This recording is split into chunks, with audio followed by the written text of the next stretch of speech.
ദൈവം മിഥ്യയോ സത്യം. എൻ്റെ ഒരു ചിന്തയിൽ പറയുവാണ്, ദൈവം സത്യമാണ് ദൈവം. പക്ഷേ ഇന്നത്തെ ഈ ലോകത്തിൽ ആർക്കാണ് സത്യമുള്ളത്? അപ്പോൾ ഏതാണ് ദൈവം? എല്ലാ ജാതി മതസ്ഥരും ദൈവമുണ്ട് എന്ന് വിശ്വസിക്കുന്നവരാണ്. ആ വിശ്വസിക്കുമ്പോൾ തന്നെ ഏതാണ് സത്യദൈവം എന്നുള്ളതിൽ പലർക്കും കൺഫ്യൂഷനുമാണ്.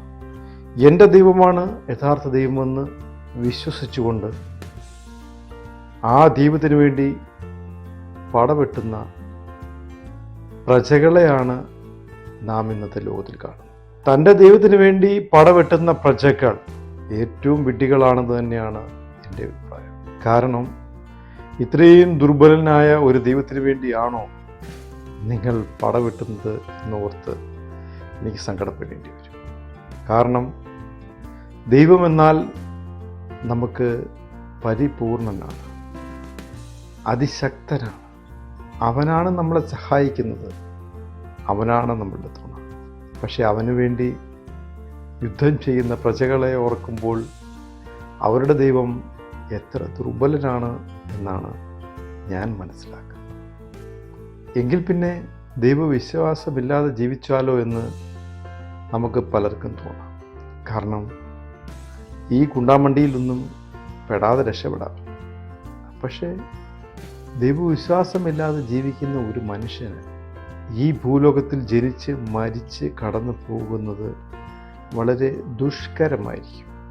ഏതാണ് സത്യദൈവം എന്ന് നമുക്ക് ഉറപ്പില്ലെങ്കിൽ കൂടിയും ഏതെങ്കിലും ദൈവത്തിൽ ഉറച്ച് വിശ്വസിച്ച് മുന്നോട്ട് പോകുന്നതാണ് ഓരോ മനുഷ്യജന്മമെടുത്ത ജീവികൾക്കും അഭികാമ്യം എന്നാണ് എൻ്റെ അഭിപ്രായം. താൻ വിശ്വസിക്കുന്ന ദൈവത്തിന് വേണ്ടി യുദ്ധം ചെയ്യാൻ പുറപ്പെട്ടാൽ അത് വിഡിതമായിരിക്കും. അതല്ല, താൻ വിശ്വസിക്കുന്ന ദൈവത്തിൽ വിശ്വസിച്ച് മരിച്ചാൽ അവന് ഏറ്റവും പുണ്യമായിരിക്കും. കാരണം ഒരു മനുഷ്യൻ്റെ കാലയളവിൽ, ജീവിത കാലയളവിൽ അവന് കുട്ടിക്കാലത്തെ മാതാപിതാക്കളുണ്ടാകും, സ്കൂളിൽ സുഹൃത്തുക്കളുണ്ടാകും, അതിനുശേഷം തൊഴിലിടങ്ങളിൽ അവൻ്റെ സഹപ്രവർത്തകരുണ്ടാകും, ജീവിതത്തിൽ കൂട്ടായി തുണയായി ഭാര്യയുണ്ടാകും, മക്കളുണ്ടാകും. പക്ഷേ അവൻ്റെ ജീവിത അവസാനത്തിൽ അവന് തുണയായി ആരുമുണ്ടാവില്ല. അതാണ് സത്യം. ആ സത്യത്തെ മറികടക്കണമെങ്കിൽ നമ്മളെ സ്നേഹിക്കുന്ന, നമ്മളെ സഹായിക്കുന്ന, നമുക്ക് തുണയായിരിക്കുന്ന ഒരു ശക്തി ഉണ്ട് എന്ന് നമ്മുടെ മനസ്സിനെ നമ്മൾ പറഞ്ഞ് പഠിപ്പിക്കണം. ആ പ്രക്രിയയാണ് മതങ്ങൾ സത്യത്തിൽ ചെയ്യേണ്ടത്. പക്ഷെ ഇവിടെ മതങ്ങൾ ചെയ്യുന്നത് അന്യമതത്തിൽ വിശ്വസിക്കുന്നവർ നമ്മുടെ ശത്രുക്കളാണെന്നും അവരെ ഇല്ലായ്മ ചെയ്ത് നമ്മുടെ മതത്തെ വികസിപ്പിക്കണമെന്നുമാണ് മതങ്ങൾ പഠിപ്പിക്കുന്നത്. അങ്ങനെ പഠിപ്പിക്കുന്ന മതങ്ങൾ ഒരിക്കലും ഒരു വ്യക്തിക്ക് അവൻ്റെ അവസാന നാളുകളിൽ തുണയായിരിക്കുകയില്ല എന്നുള്ളതാണ് സത്യം. കാരണം അവൻ്റെ മനസ്സിൽ അധിഷ്ഠിതമായിരിക്കുന്നത് മതങ്ങളെ പറ്റിയുള്ള ധാരണകളാണ്. ദൈവത്തെപ്പറ്റിയോ ദൈവസ്നേഹത്തെപ്പറ്റിയോ ദൈവം എന്ന തുണയെപ്പറ്റിയോ അവൻ അറിയില്ല. അങ്ങനെ നോക്കുമ്പോൾ അവന് കാത്തിരിക്കുവാനും വിശ്വസിക്കുവാനും ഒരു ദൈവം ഉണ്ടായിരിക്കുകയില്ല. മതങ്ങൾ അതിന് അവനെ പ്രാപ്തനാക്കുന്നതുമില്ല. ഈ ഭൂമിയിൽ ജനിച്ചു വീഴുന്ന ഓരോ വ്യക്തിയും ദൈവത്തിൽ വിശ്വസിക്കണമെന്ന് ഉറച്ച് വിശ്വസിക്കുന്നവനാണ് ഞാൻ. കാരണം അവൻ്റെ ഈ ലോകത്തിൽ നിന്ന് കടന്നു പോകുമ്പോൾ ദൈവത്തിലുള്ള അവൻ്റെ അടിയുറച്ച വിശ്വാസം അവനെ സ്വച്ഛന്തമായ സുന്ദരമായ ഒരു മരണത്തിലേക്ക്, പുതിയൊരു ലോകത്തിലേക്ക് അവനെ കടത്തിക്കൊണ്ട് പോകുന്നു എന്നുള്ളതാണ് ദൈവവിശ്വാസത്തിൻ്റെ ഏറ്റവും മേന്മയായി ഞാൻ കാണുന്നത്. മതവിശ്വാസമല്ല എന്ന് പ്രത്യേകം ഓർക്കണം.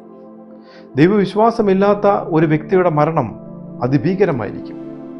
അതിന് ഉദാഹരണങ്ങളാണ് കമ്മ്യൂണിസത്തിൽ വിശ്വസിച്ച്, അടിയുറച്ച് വിശ്വസിച്ച് കമ്മ്യൂണിസം തൻ്റെ മനസ്സിലേറ്റിയ വ്യക്തികളുടെ മരണം നമ്മുടെ മുന്നിൽ കാട്ടിത്തരുന്നത്. അതുകൊണ്ട് തന്നെ അവർ പോലും ഇപ്പോൾ ദൈവത്തിൽ അടിയുറച്ച് വിശ്വസിക്കുവാൻ തീരുമാനിച്ചിട്ടുണ്ട്. ഹിന്ദുവായ കമ്മ്യൂണിസ്റ്റ്, മുസ്ലിമായ കമ്മ്യൂണിസ്റ്റ്, നസ്രാണിയായ കമ്മ്യൂണിസ്റ്റ് നമുക്ക് കാണാൻ പറ്റും. കാരണം ദൈവം എന്ന സങ്കല്പത്തിലാണെങ്കിലും വിശ്വാസത്തിലാണെങ്കിലും അത് ആവശ്യകതയെന്ന് അവർക്ക് പോലും തോന്നിയിരിക്കുന്നു. അത് തോന്നൽ മാത്രമല്ല, ആവശ്യകത കൂടെയാണ്. കാരണം നമ്മൾ പ്രവാസിയായിരിക്കുമ്പോഴോ അന്യസംസ്ഥാനത്ത് ജോലി ചെയ്യുന്നവരായിരിക്കുമ്പോഴോ നമ്മൾ അവിടെ നിന്ന് നമ്മുടെ കുടുംബത്തിലേക്ക് കടന്നു വരുമ്പോൾ നമ്മളെ കാത്തിരിക്കുന്ന, നമ്മളെ സ്നേഹിക്കുന്ന നമ്മുടെ മാതാപിതാക്കൾ, സഹോദരങ്ങൾ, കൂട്ടുകാർ, ബന്ധുക്കൾ, അവരെയൊക്കെ കാണാനുള്ള നമ്മുടെ ഒരു മനസ്സിൻ്റെ വെമ്പൽ, അതാണ് നമ്മൾ ഓടി നമ്മുടെ നാട്ടിലേക്ക് വരുന്നത്. അതുപോലെ നമ്മളെ കാത്തിരിക്കുന്ന, മറ്റേതോ ലോകത്തിൽ നമ്മൾക്ക് വേണ്ടി കാത്തിരിക്കുന്ന ഒരു ദൈവമുണ്ട് എന്നുള്ള വിശ്വാസം, ആ വിശ്വാസം നമ്മളെ ഈ ഭൂമിയിൽ നിന്ന് സുന്ദരമായി സമാധാനമായി മറ്റൊരു ലോകത്തിലേക്ക് കൈപിടിച്ചു പോകുന്നു. അതില്ലാത്ത ഒരു വ്യക്തിയുടെ മരണം ആണ് ഞാൻ പറഞ്ഞത് അതിഭയങ്കരമായിരിക്കും. അതുകൊണ്ട് തന്നെയാണ് ദൈവവിശ്വാസം നമുക്ക് ആവശ്യകതയാണ് എന്ന് ഞാൻ പറയുന്നതിനുള്ള കാരണം. ആ വിശ്വാസത്തിൽ നല്ലൊരു സുഹൃത്തായി നമുക്ക് ദൈവത്തെ കണ്ട്, നല്ലൊരു പിതാവായി നമ്മൾ ദൈവത്തെ കണ്ട്, നല്ലൊരു ദേവനായി ദൈവത്തെ കണ്ട് നമുക്ക് വിശ്വസിക്കാം.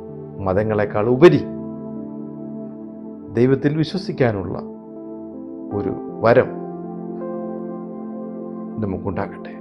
അതുവഴി നമുക്ക് ഈ ലോകത്തിൽ നിന്നും പരലോകത്തിലേക്കുള്ള ഒരു നല്ല സൗഭാഗ്യവും നമുക്കുണ്ടാകട്ടെ.